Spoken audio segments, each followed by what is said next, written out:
All right, hello. I'm Matt Richards. I have with me Sam Sweeten. You want to say hi? What's up, guys? This here is our matchup at the Las Vegas Open Imperial Assault Finals. We're playing here on the Triple Cross map. Sam, do you want to introduce your list here a little bit? Pretty basic Spectre Cell, extra armor, and other than that, straightforward. Okay, and that's you there on the left. I'm the player Right. here on the right. You'll kind of see my deployment zone there in the top right corner. I am running the sort of Utah crew version of Double Weequay Pirates. Kind of the unique addition there is that I'm running Doubt. So I think probably the most burning question that people are going to have at this point is like, so Sam, you played Spectre at Worlds last year. I did, and yep. did all right. Yep. Top 8 there. Yep. So how do you feel about Spectre post nerf? I still think it's a top tier list. I don't think it is overwhelmingly the best list in the meta, but think it's very viable. One of probably the best Rebels list right now. Hondrox Sabine maybe can compete with that, but it's very good. Yeah. And that's definitely been my experience with it as well. I think right now the action that you're seeing is Sam's kind of contemplating his early movement in action. So not a ton of action right here. Yeah, I'm contemplating the brash here. It's interesting because I know that you can come out and snipe me from that spot where Ezra's at, but I also don't mind because it pushes you up a little bit if you elect to do that. So I was just debating where exactly where I wanted to put him, kind of as a bait, but kind of also as a place where you can put pressure. Also in the gangster map, it's important for me to kill that middle gangster before it does too much damage, because that's right where I want to set up. Right. Yeah, so I think we've actually scrimmed this matchup a lot because this list that I'm running is one that I took to Worlds last year and attempted a Spectre counter.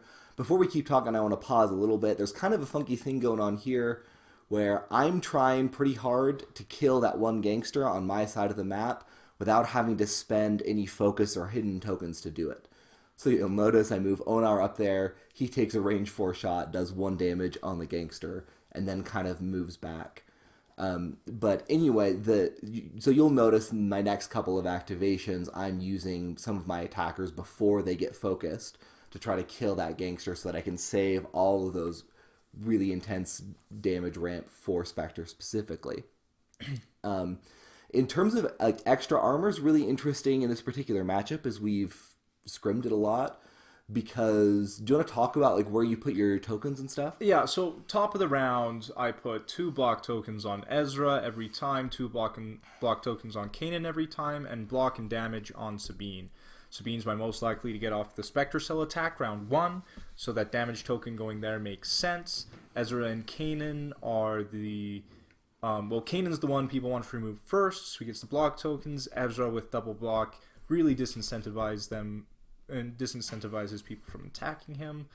And if they do, it can be very punishing. It really helps just keep them alive on that initial approach.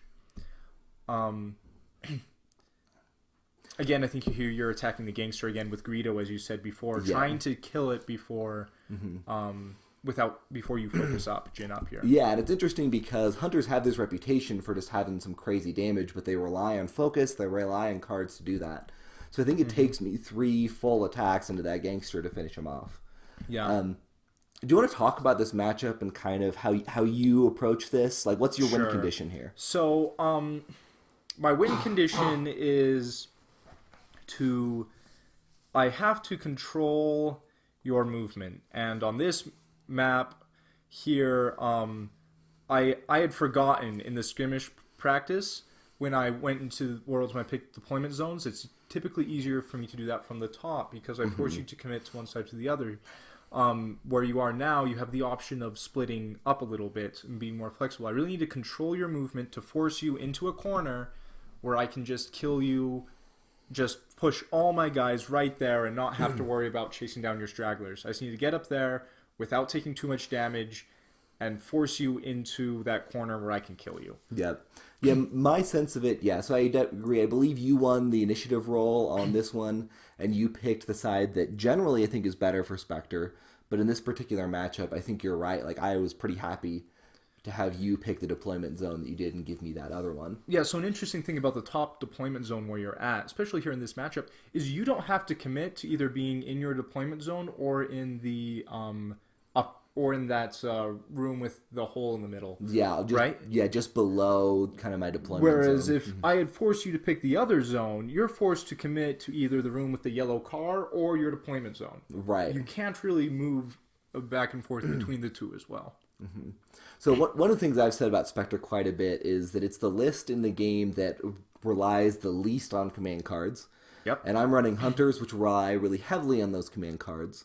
So, like, my sense of it is that you're really trying to pressure me down, trying to kill a bunch of my stuff before I can draw into the cards that I need. Yeah. Because if you let me ramp up, then I'm going to be able to go toe-to-toe with you fairly easily. Yeah, round one on every map except for fluctuations, I want to pressure the opponent's terminal. Mm-hmm. I don't want them to... If they want to draw the card, I want to make them pay. Like, if you stick the guy there, I want to be able to attack that spot. Yeah. I want to be able to contest that spot. Mm-hmm. Interestingly, I have often elected to go with Chopper early because I want to save my big hitters for late, and I'm still getting attacks from my other people on the terminal anyways. Right. So it's not like I'm waiting to get that 2 damage. No, I want to threaten a large attack on whoever your terminal sitter is. Right. Yeah. So just to kind of catch us up here, it looks like I managed to clear out that gangster with a Weequay attack. And you're close to finishing off the gangster closer to you. So currently I'm up 3-0, but that's not going to last for super long. I think the other thing that's really interesting about this particular round one is I did something that I don't usually do. I was pretty hesitant to even go far enough forward to contest and pick up cards from my own terminal. In this particular game, you'll notice that I don't actually put any figures on my terminal. And that's largely because of where you've positioned Sabine there. Mm-hmm. Sabine is from where she's standing, she can move 2, shoot, throw a grenade 3 spaces, and then move back. And I'm so nervous about giving you free damage out of that. And I have enough card draw help from like Black Market and from Jabba that I just decide to like yield that terminal space. Mm-hmm. How did you feel coming up against that particular choice? I thought that was a brilliant choice by you. I wanted you to push up onto the terminal. I wanted you to get up there. I wanted to be able to get that Sabine splash damage. An interesting thing, Spectre still has enough firepower to take things out, but the marginal differences, like Sabine grenades, are just that much more important. Right. With the nerf. It's no longer... It's like, as I said, they still have the power to kill everything, mm-hmm. but those little bits of damage, 1 point here, 2 point there, just means so much more without that constant +1 damage. Right. And so I really wanted you to push up where Sabine could really be a threat next round and get back to safety. I think it was a really smart of you to hang back. Yeah, I definitely felt pretty rewarded by that particular line of play. Just to dive a little bit more into the specifics of my list, so I have 2 sets of Elite Weequay Pirates, which are kind of, along with those 2, along with Onar and then Greedo, are kind of my guns. And it's kind of unusual in the metagame to have like 6 different figures that can put out significant damage with Hunter cards in your list at the same time. So, and then I kind of have a support package here of Jabba, Gideon, 3PO, a regular Jawa Scavenger, and then in terms of upgrades, I've got Temporary Alliance, Black Market for the card draw, and then Doubt. Doubt mostly was an inclusion in terms of trying to combat other Hunter lists and just making sure that I'm always ahead on the focus ramp as much as possible. It ultimately doesn't do a whole lot in this matchup. It occasionally can, you can force a reroll and tough luck it or that kind of a thing. But it doesn't actually play out all that much going on here. So go ahead. I do want to point out something here that is actually very important to this game. You realize that my Zeb, with the Hera Surge added, failed to kill that gangster that I had already put damage on with Sabine, which forces me I think I like this next turn you'll see me spend my Spectre attack on that gangster so it doesn't put out the damage. Yeah, and that's and I don't know that you're necessarily looking to get a ton of utility out of that Spectre exhaust round one, but it's still like you hate to lose that action economy. Right. Yes, you'll see Ezra here just one-shotting this gangster. He can still do that, especially because if I already pushed up Kanan. Kanan's very safe in that particular spot right there. Right. That spot is really, really hard to get to. If Matt wanted to shoot that spot, he'd have to push a figure into the center room. Yeah. And I'm absolutely not willing to do that. My main thought process going into this is that I know that Spectre, particularly with Ezra, Kanan, and also Zeb, want to get pretty close in order to be able to do their damage. And so my goal is to position safely and then just kind of try to tax you on your movement on the approach. I want to force you to spend movement cards. I want to... Which I run a lot of. Yeah. And I want to, threaten, okay, if you move up to position for a Spectre Cell attack or something, I can push up and shoot a gun at you. And part of what's interesting is it doesn't look like I'm positioned very threateningly here, but Hunters just have so much like front-loaded damage potential, and Weequays just have such phenomenal range. I think that a focused hidden Weequay has a minimum range of 7, and pretty consistently can hit in the like 8 to 10 range. So at this point, I don't think I had Lamb, which is why I just elected to tuck Ezra back that one space, because I knew you're focused hidden Weequays. I don't think Gideon has gone. Gideon has gone. I was thinking, like, you could still get a shot off on me, and if you had the cards to Alpha Strike me, that's terrible. Exactly. Yeah. So, like, I did need to play... I elected to play a little more conservatively. Is that the right choice all the time? Probably not. But in some cases, it really is. Because I didn't have the Lamb. It's like, if you have the cards, you element me, assassinate, and I'm dead. So, and the interesting thing is we're going to see some of that play out here in just a little bit. I don't remember exactly which cards that I have right now during round 1. It looks like we're finishing up end of round 1. So, Sam, you're ending the round with 6 points from Gangsters to my 3. Yep. So you have a bit of a points tempo advantage. But I'm okay. It looks like I've played Planning, which draws me into even more threats. Yep. Planning is a card that I love to negate in this matchup because I want to win fast. Yeah. And so Planning, most of the time it's, you often hear, even like for those of you who play Magic, countering card draw spells usually isn't the way to do it. Right. But countering that, stopping that, negating that really helps put the tempo in my favor. Yep. So you'll notice I just used Black Market at the end of round 1 and revealed On the Lamb. So I spent my 3 points to draw that. That's always kind of an interesting situation because if you reveal it from the top of your deck, like you're not gonna earn points off of selling that, right? Because it's such an important tool. You also can't really afford to leave it on top of your deck because then your opponent knows that you don't have it. Right. Interestingly, in the game we played earlier in the Swiss round, which is already up here, the same thing happened. You drew it, and then I'm like, okay, I'm going to play Signal Jammer. Yes. And so I knew you had it. And I'm like, okay, you can't burn it now because I have this Signal Jammer. You had nothing to burn it off with, and I was able to work around that anyway. So the Black Market reveal is great for the card advantage, but that extra bit of knowledge allows me to play around it a little And better. even like On the Lamb, sometimes it has some less threat if your opponent knows that you have it, right? Yeah. I think I drew my own at the top of this You round definitely anyways. did, and that's going to come... There's a pretty important swing that happens here in the second round with your copy of On the Lamb. Yeah. You'll notice we placed the gangster at the end of round 1, kind of in that top left corner. One thing you'll want to keep your eye on is that pretty much every other gangster roll that happens in this goes about as well for me and as poorly for Sam as they possibly can. Yeah, so that one actually hits... Who was it that it hit? Onar, I believe. Ezra. It hit Ezra. Yeah. Because it moved after. So it hit Ezra, put some damage on Ezra. So, like, every single one of these, I believe, hits one of my guys. Yeah. And like Sam was saying, that chip damage is pretty significant. Right. So here I choose to brash Ezra up. I want Ezra to be in a threatening position again, where if you want to get him, you have to move at least 3 movement points. So like if your Greedo wants to come up and shoot him, he's got to move 3, so he can only move back 1. That's what I want. I want you, if you want to, I know I have Lamb. If you want to come up, try and take your alpha shot. I don't want you to be able to get away. Right. So, and this is kind of interesting because as I recall, so I have, at this point, I have On the Lamb in hand. I also have Assassinate and Positioning Advantage.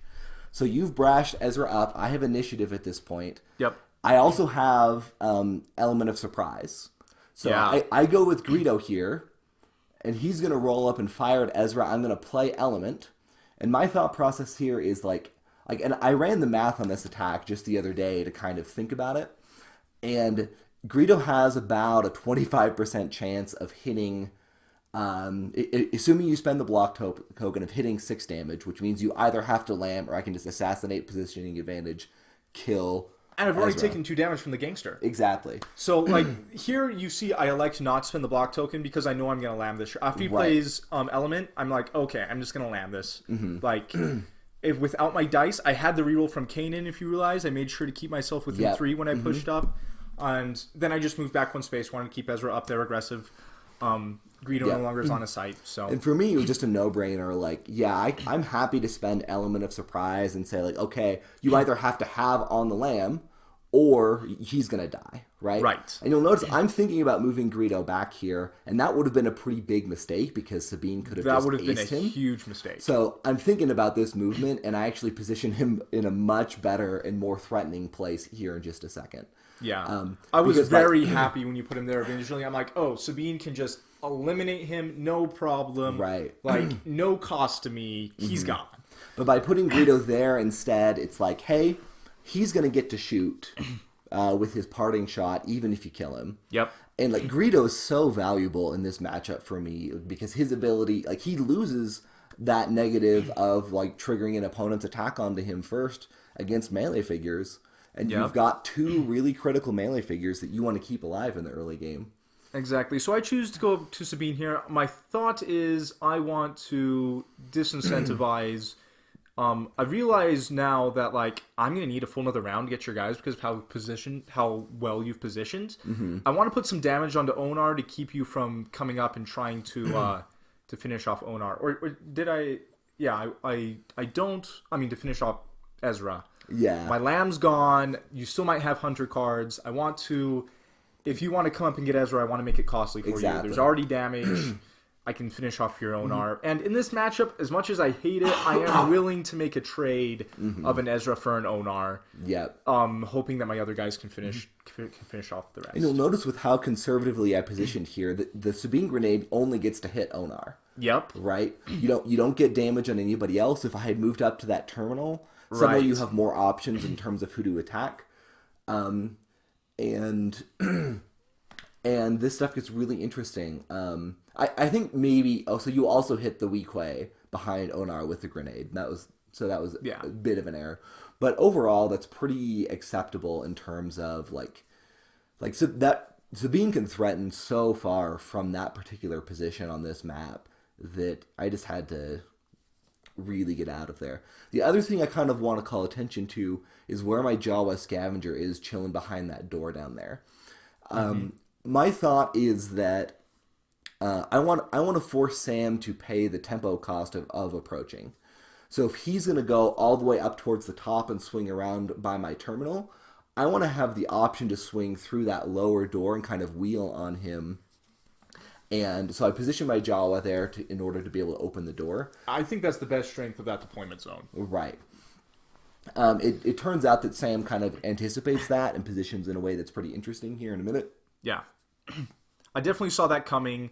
When I saw you splitting, that's when I really was aware, like, oh, man, I remember this now from the testing that I had forgotten about after a long day of games.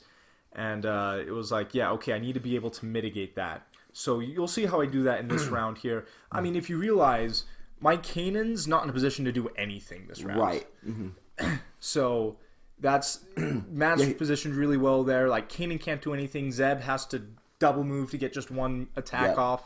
Yeah, like Zeb could double move and single attack Greedo, but that's about it. Yep. Kanan could get to Greedo with a movement card, right? But again, I'm fine if you want to spend a movement card on that.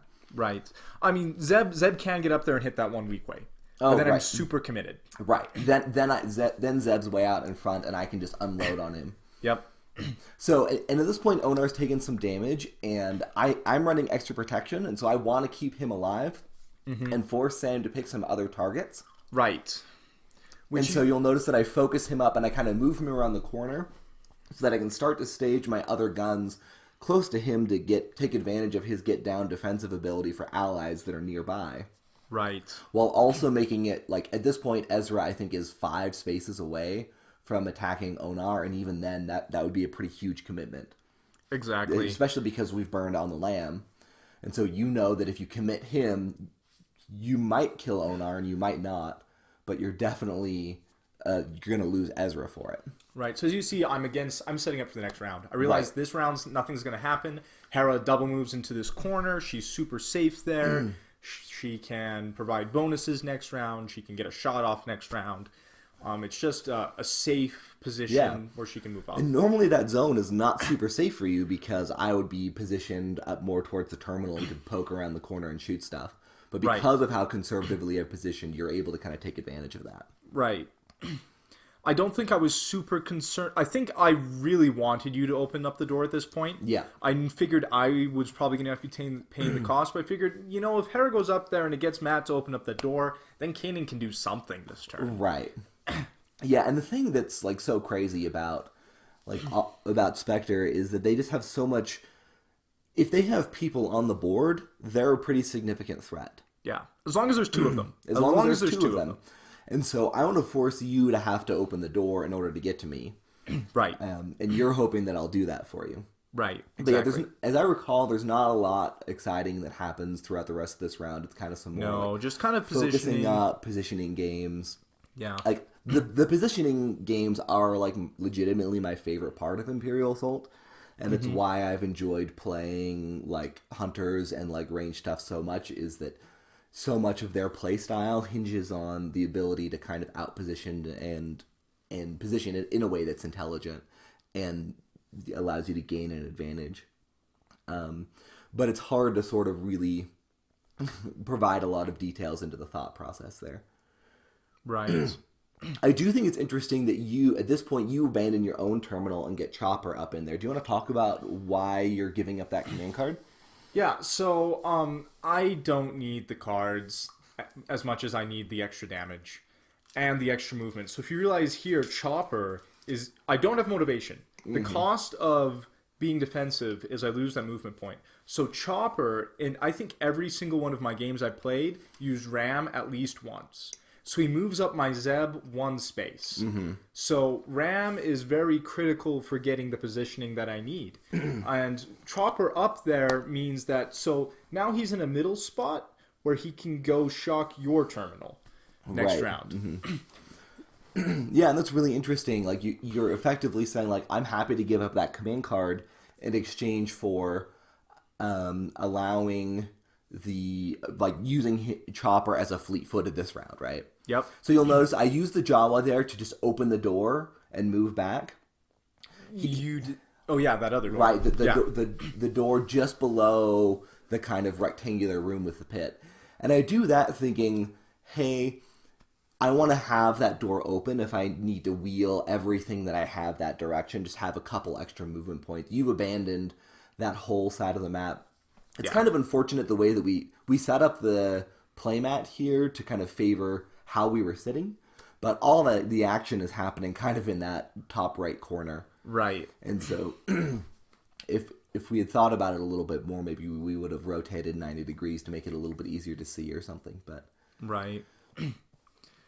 Yeah, no, I think that was another good stall. I think you're really showing here the strength of this list. Of your list is that you can stall and stall and stall, and it always favors you. Right.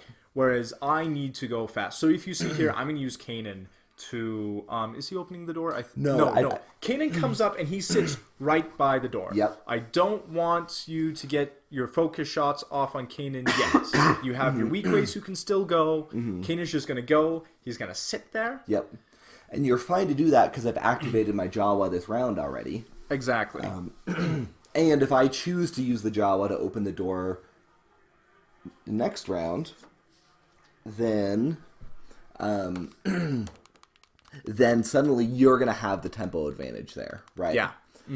So it's a really smart play on your part, and effectively what it does is you're abusing that door for cover as much as you can. Yeah. And you're sort of preparing to collapse somebody from both sides so that I can't wheel in the way that I was hoping to.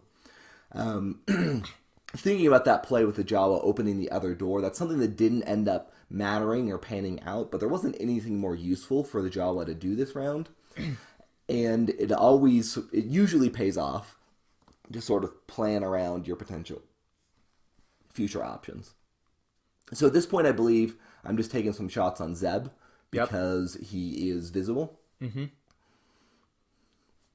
I gave Zeb a block token. So if you realize I didn't spend any of my tokens that first round. Yes. So Zeb, I believe you doubted away the damage token. I gave Sabine another damage token, which I used at the top of the second round to shoot Onar.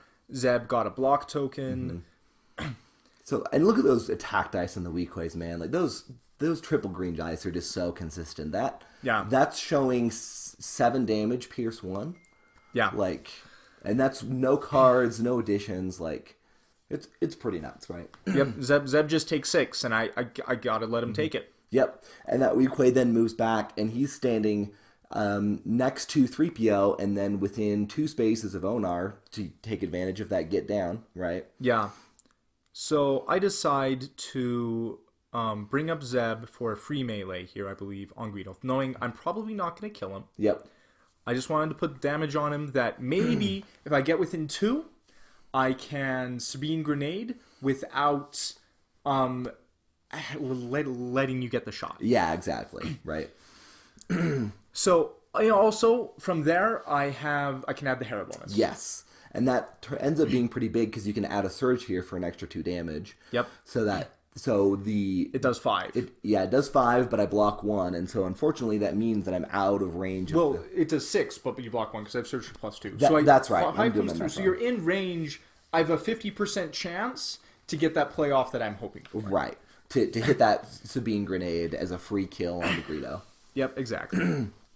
However, you have paid a bit of a cost here, which is Zeb is now a free target for any attacks that I want to make, right? Well, Zeb still has movement points, I believe. Oh. That was his free melee. That's right. So I've only moved up 4 spaces. So now I'm here, I'm thinking here. I'm deciding, do I want to shoot your Weequay with Zeb? Mm-hmm. Or do I want to move him back for my other form of right. I have another action. What is Zeb going to do? Right. Yeah. See, and Zeb is just such a versatile figure in this list, right? I think you end up deciding to play defensively. You're planning to kind of wheel through and approach my door, probably to try to cap Onar off here. Yeah. And to make it harder for that set of Weequays that are still in my deployment zone to engage and get any work done. Yeah.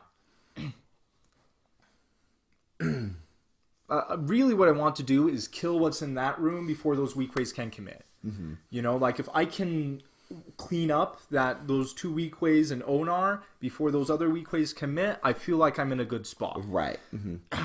Yeah, like so much of this matchup is just about like trading figures back and forth, and it's like who can get enough of a lead on attackers that the other person like starts to fall behind.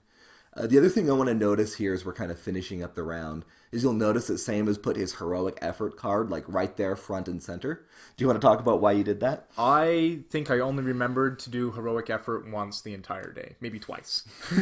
I am very bad at remembering this, and it's such a great advantage. Card selection, even if it's not card advantage, is huge. Like there's cards that can be very situational in my deck. Right. Like Signal Jammer, which when it's great, it is amazing. Mm-hmm. And then I never have a time where it's been bad for me. Mm-hmm. Like I've played enough with it that it's never been bad, but there are times where I'd rather have something else. Mm-hmm. Sometimes strength in numbers is great. Sometimes it's pretty meh. Right. Like sometimes it just doesn't do anything. Mm-hmm.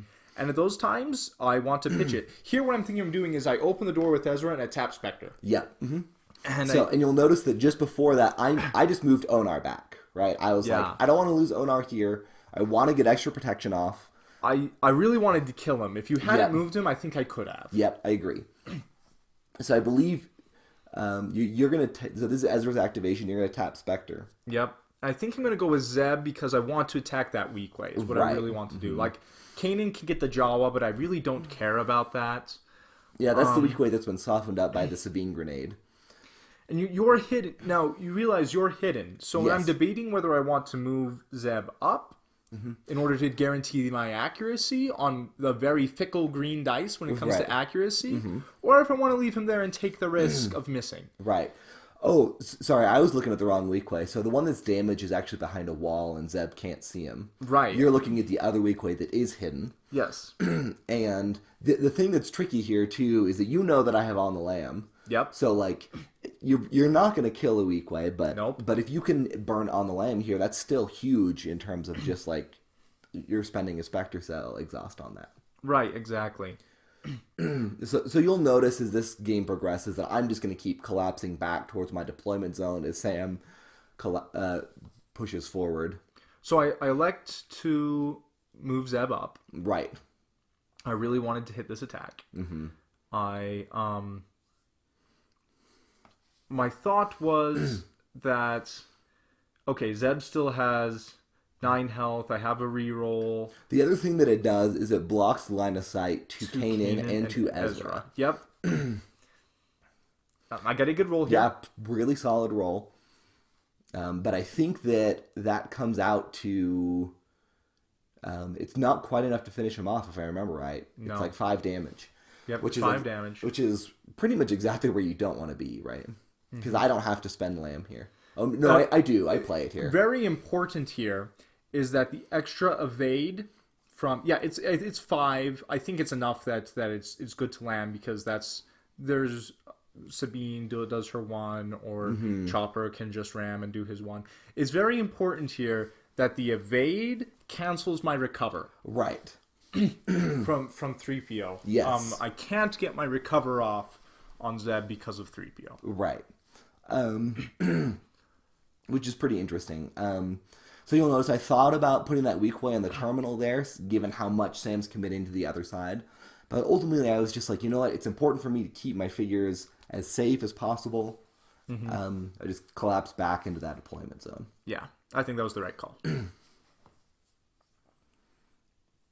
So it looks like you have... I think is this the end of the round? It's the end of the round. You realize I made a mistake in positioning my Hera. That's right. Because, no, it's not the end of the round. Your Weequays still get to go. That's right. Yeah, this is big. This is when the action begins. Yes, that's right. Yeah, so because I still have that other group of Weequays, and I realize, they can move to attack Zeb, focused hidden, and then move back. Yep. And with the cards in hand, I'm like 80% sure I can just kill Zeb. So you see tools for the job coming out there. Yeah, this is a big mistake that I made. I should have just taken the risk and let you shoot Kanan, who had more health remaining. Like, maybe Zeb misses, maybe he doesn't, but then the part of it you would have to commit further to get to Kanan. You know, that one extra space up is really important. Kanan has more health remaining, and you tools, I stealth tactics. Right. And that red die from tools showing up strong with three damage. My stealth showing up completely useless against this excess of surge. Right. So I'm probably gonna reroll here. Like that, the reroll from the Weequays is so strong. Yep. That one surge dice is pretty much guaranteed to get better. I believe Zeb has 5 damage on him from 6 damage on him from a previous attack. It looks like I elect to spend the strain as a card from Kanan's ability. I lose take initiative, which hurts. It does. Right. I get another block, which is better than a useless surge, but I think it's another 6 damage here with the Weequay surging for Pierce 2, and then 2 damage and then Pierce 1. Yeah, and I think you assassinate to finish me off. Yeah. So it's a single attack here. Yeah. I really needed you to spend 2 attacks to kill Zeb. Yep. And I kind of rolled the nuts here. Yeah. In hindsight, I think knowing how many hunters I played, I would have taken Brace over Stealth. Right. That's because of the excess of surges from Weequays. I really like Stealth against Vader jets, where Thrawn surges are really important. Vader doesn't get a ton of surges, and his surges are very important. Right. If I had been maybe a little more conscious of the meta, I would have made that switch and swapped my tools for Brace. So you'll notice a couple of things happen there. So I played Assassinate to perfectly kill Zeb, and then I celebrated. So suddenly you went from being up 6-0 to I'm up 12-6. Yep. And then I get another attack onto Ezra here. Yeah. Right. With another Weequay. And all day I've been forgetting about Ezra's innate block. Yes. Jesse, who's the TO and he's judging this, points out that I put an extra damage on my Ezra here. Yeah. And that's when I realized, all day I've been forgetting about this innate block. That's right. Which hasn't really mattered up until this point. Yeah, because you did fine, right? Yeah, I mean, in the game we played earlier, that would have meant my Ezra stayed alive. Right. But you kind of clobbered me in that game in the Swiss. Right. Anyway. So yeah, it looks like Ezra takes... he had 2 damage on him previously. I take 2 more, maybe 3. I take 5. Yeah. So I'm down to 2 health left on Ezra. Yeah. Which is a big deal. I mean, you want to recover damage here as much as you can. Yep. But it probably means that like my next attack into Ezra is going to kill him. You also have an abundance of evades available to you through Onar and 3PO. Right. Which really shuts off my recovery on a lot of my figures. Yes. So yeah, that was a pretty big swing turn. Killing Zeb. Celebrate. I mispositioned Hera. I didn't realize that Gangster had line of sight to Hera there. I was thinking, it's going to hit his Weequay, and then it's like, no, it hits my Hera. Yeah. So that was really big. And then we roll the dice. This Gangster is just brutal. It's just brutal. Like, this 2 damage that hits Chopper and Sabine, I knew I took that risk when I went there, but that 2 damage is really important. And what's interesting about this is that the Gangster is supposed to go where Chopper is, but because it's a figure, it can't occupy the same space.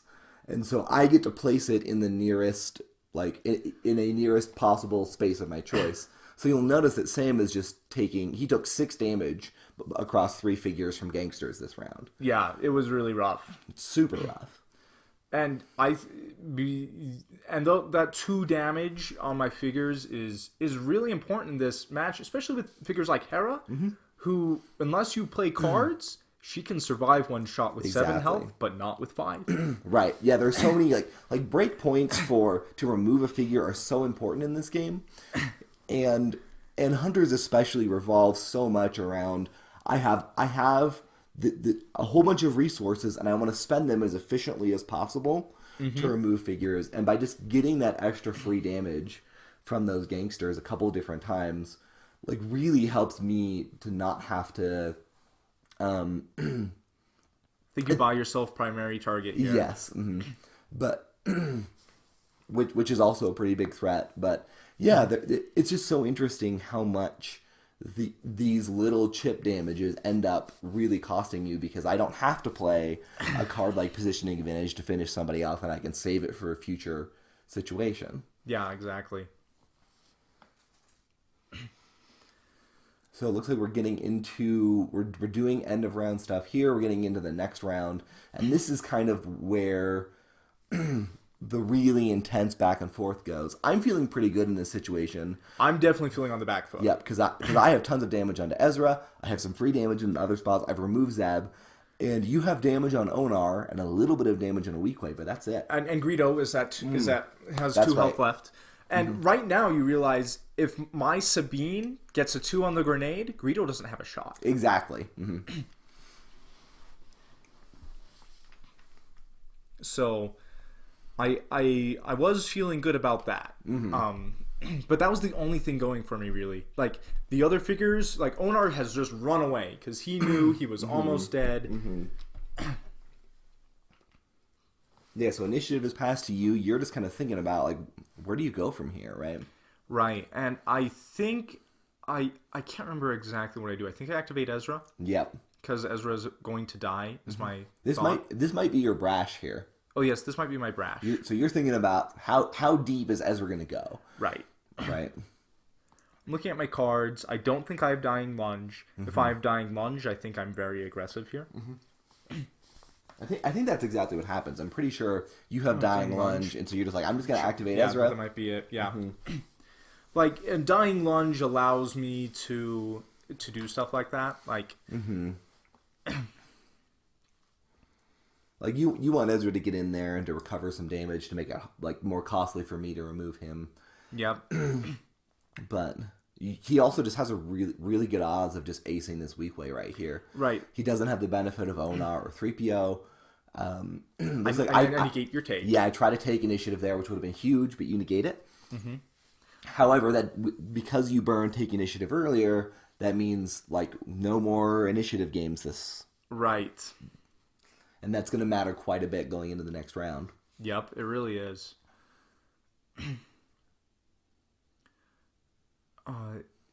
Interesting here. I think what happens is I'm going to activate Sabine. Yes. Because I have a couple of things going on here. Sabine,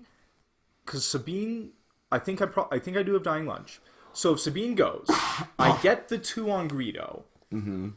I can shoot with Sabine, with a damage power token, with a Hera boost at that Weequay, and then I can Spectre Cell tap Ezra. Right. So if I can get all 3, then I feel okay. Yep. As I recall, Greedo's not quite as safe from the grenade because you can't throw the grenade across that blocking terrain that Sabine's hiding behind. Right, exactly. That is the problem. So in order for you to throw the grenade at Greedo, you have to move Sabine out at least, and that will trigger Right, yeah. the Greedo shot. So you move in with Kanan here. Kanan's who I go with first. Yeah, I get the Force Vision off. Yep. And so what this allows me to do is fix the dice with Ezra. Yep. To hopefully get off that and then I get a terrible roll with Kanan here. Right.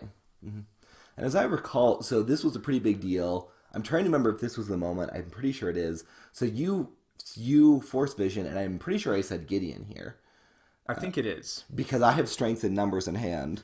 Because you have strength, yeah. And so, when you said Gideon, I'm like, I think he has strength. Yeah. Because there's no way he would say Gideon if he didn't. Yeah, because Gideon, like by saying Gideon allows me to activate him, focus whoever I want.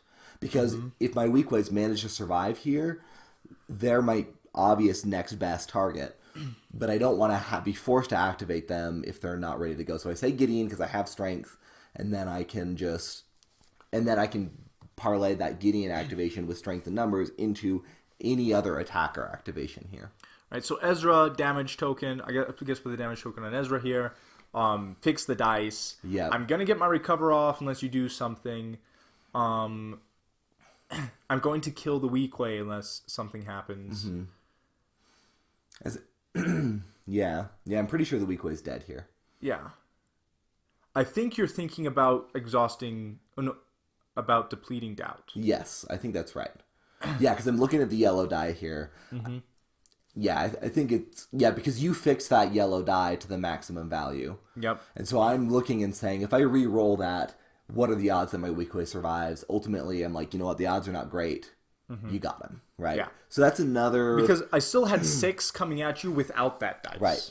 So that's another 4 points for you, which if I'm tracking right, that means that you're here at 10 I'm at points. 10. And I'm at 13. I had said 12 previously, but I didn't account for the Jabba. free point from Jabba. Yep. Right, so 8 from Zeb, 1 from Jabba, and then 4 from Celebration. Yeah, so you focus Onar, you move him up with Gideon. And my goal here is just to kill Ezra, because Ezra hasn't activated yet. No. He's Spectre Cell attack, but Ezra has like 6 or 7 damage on him at this point. Like I have heightened dodge. reflexes in hand, I believe. So it's very safe to just sort of say like, "Yep, Onar, like you do you, man." The other thing, I choose to reroll. I get a blank. Yeah, that's brutal. The other thing too is that like I forget exactly at what point I draw into extra protection here, but Onar is typically a good early activation if you don't need as much of the tempo swing, simply because he he becomes less valuable of a target that round, and there's a chance that you can trigger extra protection. Like, I think I choose on my Dying Lunge here not to target Onar because he's already gone. And I Right. just want to get rid of a different gun. So I think I swing at that Weequay. And part of what's interesting with Jabba, like, he's still a threat. I can still order a hit there, right? Yep. So yeah, you get your Dying Lunge off here. Ezra rolls pretty good, like he always does. Yep. Ezra with Kanan is very consistent. Like, 2 yellow dice usually isn't, but with Kanan, he is very consistent. Right. So I think you're thinking about your die fixing here. Yeah, I changed my green dice. I rolled single surge, I think. That's right. I put it on double damage. Which this is 6 Pierce 3 coming at you. Yep. So that's... It's pretty hard for something to live. If you elect to use Get Down, though, I think you live. Yeah, I forget exactly how this pans out, but Yeah, I don't remember either. because I also have Doubt as a forced reroll option too. Right, like I'm at exact. You have doubts. There's a couple of things. Yeah, I think you just get him. Yeah. So, and the other thing that's interesting about this is that the 2 Weequays that you've killed are split. So that reduces my tempo swing potential because I have to activate in the Weequays one at a time instead of as a group together. I do like that. I do like trying to split the Weequay groups. So at this point, you scored another 4 points, which puts you at a slight lead on points. By 1, I think. By 1. However, all of your threats kind of that are there in the mix of things have activated. Yeah, I have Sabine. Right? You have Sabine, and you have Chopper, and you have Hera. Yep. Right? And so I activate 3PO. Like, I'm pretty happy to kind of focus down. I think here's where I actually end up playing Strength in Numbers. So I think we were wrong before. It was, you asked who was going next, and I said Onar because Onar was guaranteed, like, he was going to get to go. Right, right. Yeah, so you said Onar, then you Strength. So I play 3PO to focus that Weequay, Strength in Numbers to activate the Weequay, and then he just slides back and shoots at Kanan. Yep, which I really needed him to be up there, because now Sabine can't do anything. Hera can't shoot anything except for the Jawa. Kanan gets a great roll here. I'm looking at your discards. Yep. Yeah, that block token plus 3 block that's tough to punch through. Yep, but then you make me re-roll it, and I get 3 block. Again. So yeah, Kanan takes some work to kill, but because Ezra and Zeb are already gone, I can kind of take my time doing it. Yeah. Right, so I believe score here is going to be, so you're at 14. Yeah. And I would be at 21, right? Yes. Because... You got 3 from the Gangster, you got 8 from Ezra, and you got 9 from Zeb. Yep. And then I spent 3 on the Lamb, Yep. and then played Celebration. Yep, and you spent 1 on primary target. Yes. Yeah. So that's the other thing, too, here, is Kanan right now is the primary target. Yep. And so I believe that what happens later in this round is I use Jabba to order a hit with Onar onto Kanan and spend primary target. Yeah, I believe that is what happens. But, this is kind of a really cheeky, clever thing. I think this is where you activate Chopper, right? Yes, I think this is. This was... Chopper has 3 health left. He's not going to do much. This is when I decide, you know what? The best I can do with Chopper is kill Greedo. And then cut off your line of sight so that the only thing you have to shoot is Chopper. Right. You know? Yeah, the best that you're going to get out of... I think this is totally the right call. Like, the best that you're going to be able to do with him is clean up, trade him for Greedo here. Yep. And interestingly, we might have made a mistake there because I think... oh, never mind. I was thinking that Gangster there would cost extra movement points, but they're not hostile figures. Right, they're neutral and figures. so you can move through them just fine. So, yeah. And so you sort of say the best I can do with Chopper here is trade him for Greedo. That's pretty much exactly what happens. At this point, we realize that you've scooped up a bunch of my green dice. Yeah. And we're trying to sort out who's belong to who. We both have multiple sets of random stuff. Yeah. I just noticed that, like, because I bring so many green dice with me to play this list because I roll so many of them with those double pirates. Right. And so we're figuring out, okay, which are mine and which are yours. So yeah, but at this point, I'm actually feeling pretty good. Right, so Greedo's taking his death parting blow shot at Chopper. Yep. And Greedo, man. Like, Chopper was going to die anyways. yeah, exactly. I So mean, you soak up that focus shot. You're pretty happy with it. Mm-hmm. So at this point, you gain another 4 points. So interestingly, I had to burn a movement card on Kanan's activation to get him up there to attack that Weequay. What that keeps me from doing here is Sabine is 5 spaces away from getting to the corner and getting a good shot off. Yeah, that's rough. And so, because I think what I used was fleet-footed. Mm-hmm. And so, with Chopper dead, I don't have a way to boost that movement. And because I decided I think still getting Greedo off the board was the most valuable thing I could do with him. Yep. But Sabine can't get an attack here this round unless I attack the Jawa. Yep. So at this point, I activate the Jawa because I'm like, you know what? He's the only target that Sam can shoot at left. So I shoot at Hera, do no damage, and then just sort of move him. Say like, hey, what utility can I get out of this piece? I believe I still have. Looks like I have Gideon and Jabba and a set of pirates still up, right? So Kanan is going to go down here without a lot of fuss. I think Kanan actually lives this round. Does he? Yeah, that's Yes. right. I think, it's not until the top of the round. Yeah. Yeah, because I attacked him once or twice, and you kind of rolling nuts on your defense dice. I roll pretty well. Kanan is, with my rerolls, Kanan is probably my most defensive figure. Yep. And the block token. The block tokens always go on him. Yep.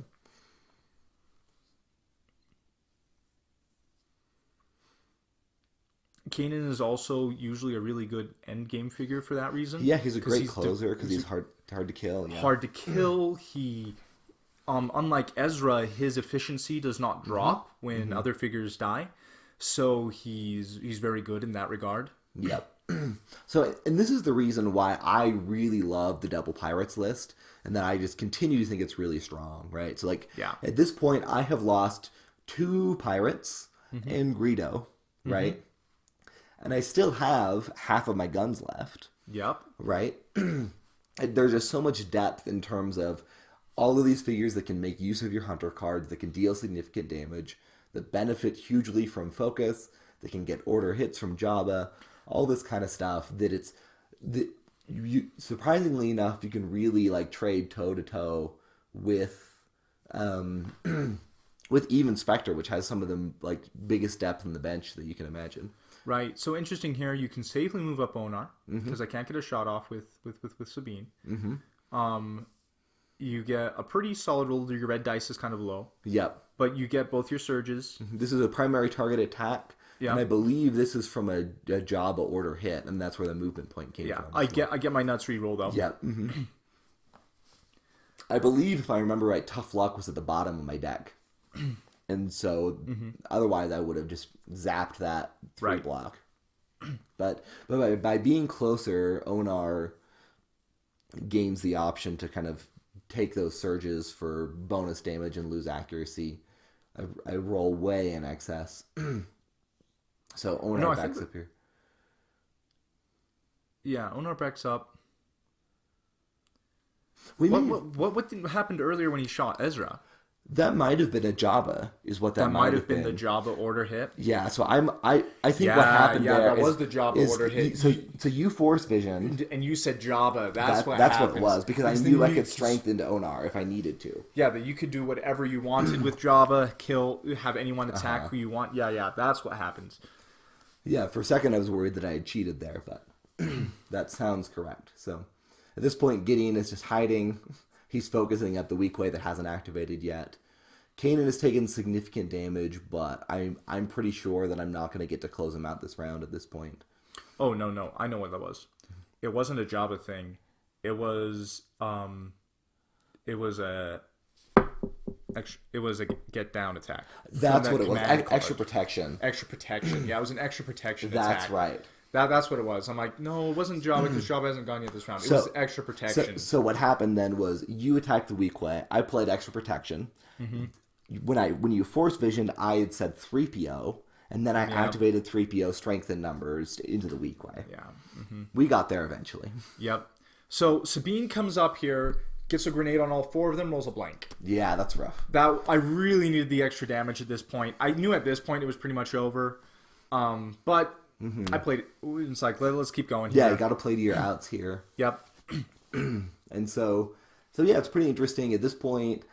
But because initiative is cycling my way, and I still have this Weequay that hasn't even attacked yet, I think I opt to take the shot into Sabine here just because it's safer. It's a bit of a bummer because it gives you the reroll from Kanan if you want it. But it does cost you a strain, so that's at least something. Yep. I also put Sabine intentionally in front because I needed Kanan to survive the round. I needed both of them to get their activation next round in order to win. Yeah, you needed to hit that Spectre Cell tap. I really needed to, and if you killed Kanan, that's it. Right. Unfortunately, I think you get Sabine here. Yeah. Maybe not, but... I don't think I get her, but it takes her to like 8 damage because of the free damage from the gangster. Yeah. Right? And it looks like Hera's taking a shot at the Jabba. Yep. And I think you get him here, but that's fine. Right. And then I choose to get Hera out of the line of sight of the gangsters. Yep. I'm just checking to see how many cards are left in my draw pile and my discard pile. You'll notice that even without having picked up that terminal, I have nearly drawn through my entire deck. I mean, Jabba and Black Market really help. They get you there. We're going into round 4, I believe, and I'm going to draw like cards 13 and 14. I think you're checking for take right here. Yes, that's right, because I hadn't remembered. I think because you took it as the strain, and I don't know that I noticed it at the time. Right. I didn't notice. I didn't really think about it at the time either. Like, okay, whatever, take's gone. But then I realized just how crucial it was at this exact moment. Yeah. So if you had take initiative here, if I had used heroic effort, I would have had take initiative. That'll do it. You got to remember that. Yeah, those little things.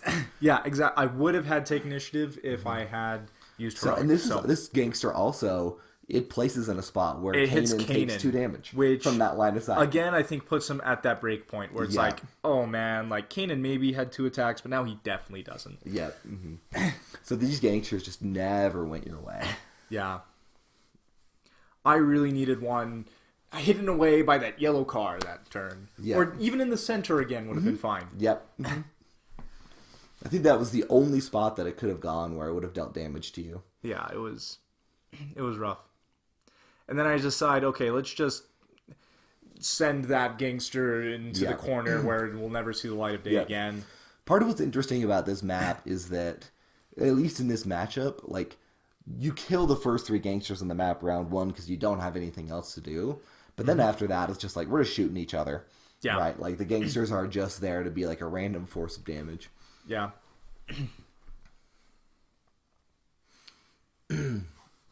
So yeah, I think the reason that I was looking at my cards is because I don't have negation in hand, and I haven't seen it yet. And so I'm trying to think like, okay, what are my odds of drawing a negation to block the take initiative here? How much do I need to be worried about that? And then I look at your discard and realize that you don't have it. Right. So there's my positioning advantage. Which wasn't your negation. If I had heroic effort here, then this is a huge swing. Because I can Sabine, Kanan, Spectre Cell attack. You can kill that focused Weequay. I can kill that focused Weequay. I can finish off Onar. Like... Yeah, and then I just have a Weequay and like Gideon. Yeah, and then you have a Weequay and Gideon. To clean up 3 figures. Yep. So it's an incredibly close game overall. Yeah. The margins were very tight here.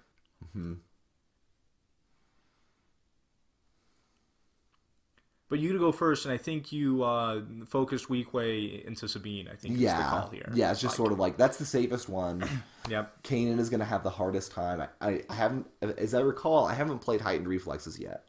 So I'm not worried about the dodge between the Weequay reroll And it's either that or I have tough luck, and so I know that I can force the reroll and remove it. Yeah. Yeah, you have everything. Oh, no, I remember what happened with negation. Yeah. I played Force Rush. That's you right. You negated it, and then there was actually an important negation because I could have gotten an extra attack with Sabine. Yes. If I had gotten my Force Rush off and been able to slave my fleet-footed. That's right. Mm-hmm. And so that saved you a full Sabine attack. That's right. You played Force Rush and I negated it, and then you had fleet-footed. Yep. Which at the time, kind of felt bad, but it turned out it was pretty significant here. Yeah, so Focus Weequay going into Sabine.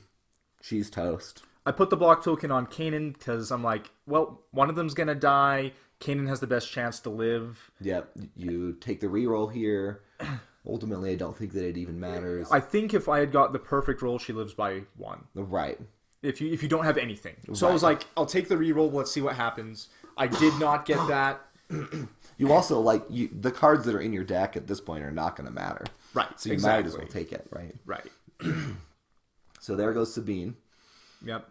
It's like, and there goes a death blow I'm never going to draw. Yep. And Kanan's not going to live to play it anyways, so, Yep. So I'm trying to decide, okay, now where does my Weequay go?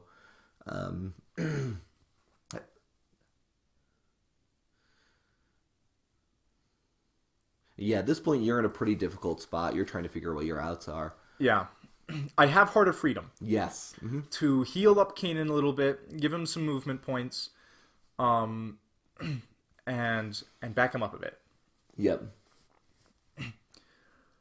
So I think I can't remember if I go for Onar or the Weequay here.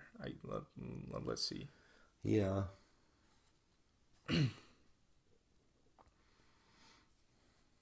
So with Heart of Freedom, I think Kanan goes from 8 to 6, which is an important breakpoint on his life total. Because he has, 15? 14 health? Yep. Yeah. So that 2 damage there can sometimes be the difference between, 1 attack versus 2, or even 2 attacks versus 3. Yep.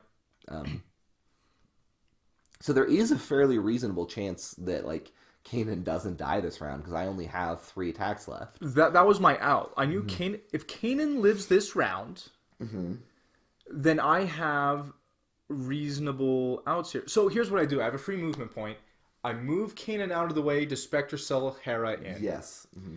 What this also does, by doing this first, Hera can add a bonus to Kanan's attack. Yep.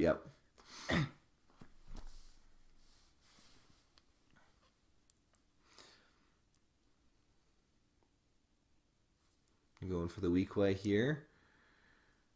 Part of what's interesting about positioning here is the Weequay that's already activated is the one that's not next to 3PO. Right. And so you opt to shoot into the one that gets the evade token and also has access to the get down from Onar. Yep. Right? So you deal some damage there, but it's not enough to finish him off. And I think Kanan here is going to close out that Weequay. Yeah.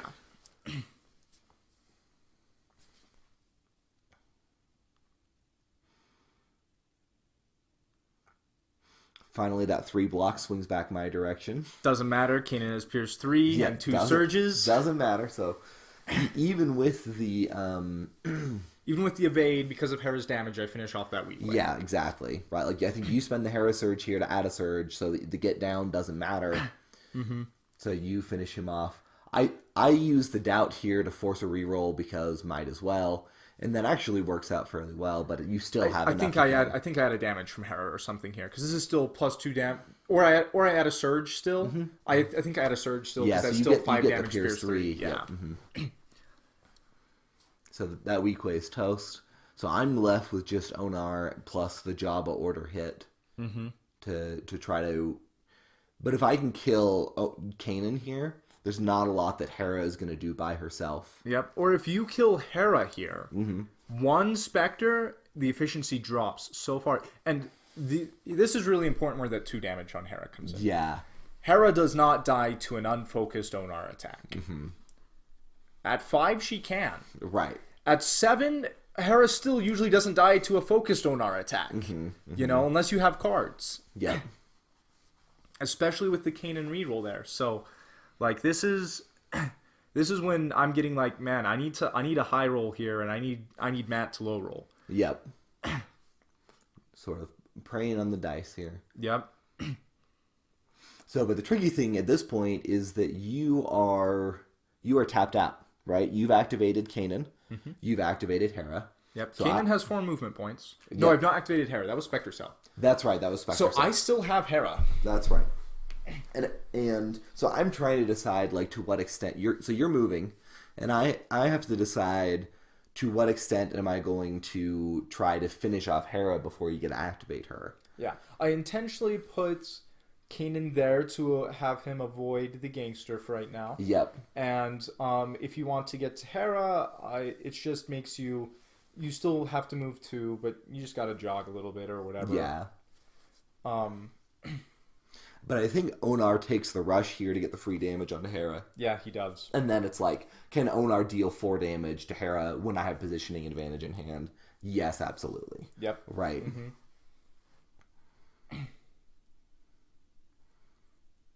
Yep. So, and I think, if I remember right, you do it by exact. Yes. Mm-hmm. And because of that gangster damage. Because of that gangster damage.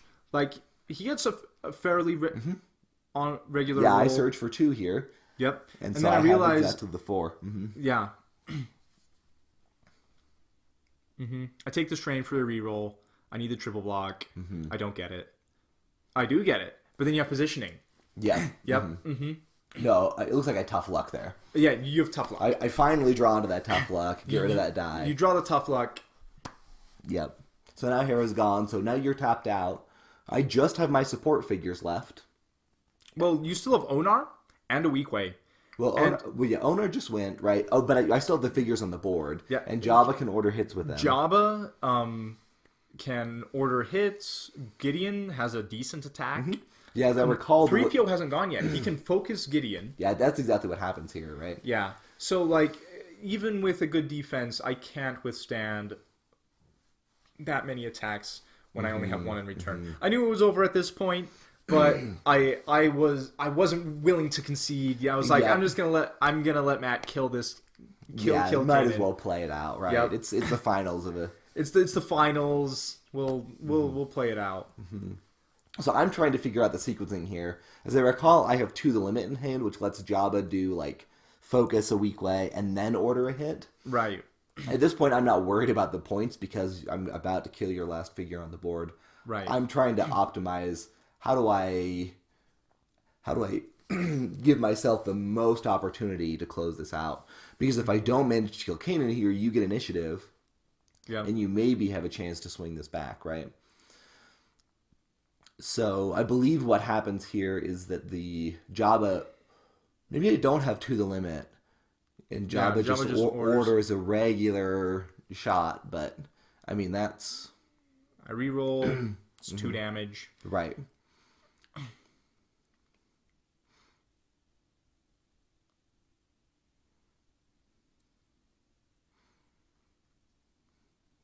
You see me preemptively removing Gideon's focus there because he's about to go now.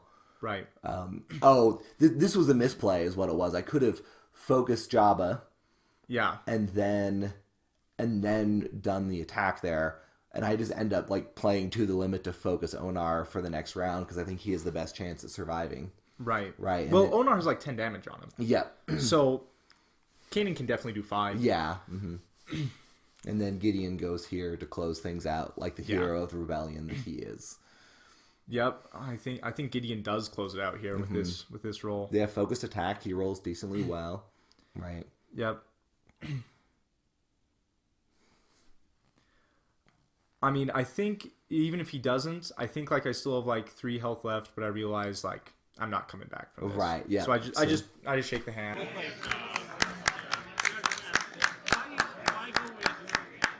Why not focus the right then order? Because I didn't think about that until after I'd already turned the attack. There we go.